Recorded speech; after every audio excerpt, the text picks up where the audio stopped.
28 तारीख को हम ले आएंगे। हाँ ठीक। हेलो हेलो हेलो, आवाज़ आ रही है?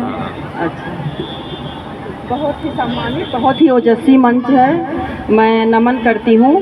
और यहाँ बहुत बच्चे बैठे हैं, उन सबको बहुत सारा स्नेह और आशीर्वाद। एक रचना प्रस्तुत करूँगी जिसका शीर्षक है युद्ध। युद्ध सदियों से हुआ है, युद्ध को हम रोक नहीं पाए, क्योंकि मनुष्य के अंदर राग और द्वेष रहता है। कभी युद्ध धरती के लिए होता है, कभी युद्ध और अधिकतर युद्ध संस्कृतियों को बचाने के लिए होता है। कभी आक्रांता युद्ध करते हैं, कभी हम विवशता बस युद्ध करते हैं, पर युद्ध होता रहता है।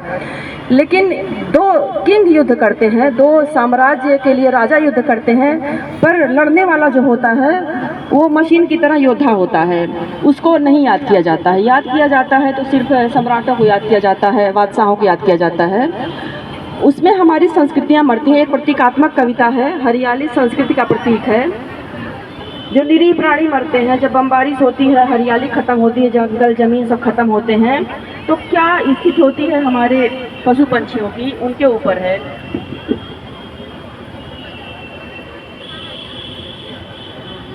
युद्ध के पश्चात जब जल जंगल जमीन सब जल चुके हैं, रोती ये गौरैया लौटी, रोती ये गौरैया लौटी, रोती गैया बछिया लौटी, जंगल में दो शेर लड़े हैं, भूखी भेड़ बकरियां लौटी।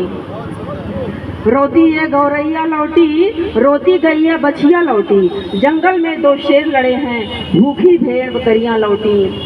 घास जली हैं बिटप गिरे हैं, घास जली हैं बिटप गिरे हैं, कई बसेरे बिखरे चिखरे, अंबर से अंगार बरसता, अगणित पंखे जले पड़े हैं, भूखी भेड़ बकरियां लौटी। टूटी खाट पे आंखें रोती, एक पिता का दर्द देखिए कि अब उसके बेटे का युद्ध में क्या होगा।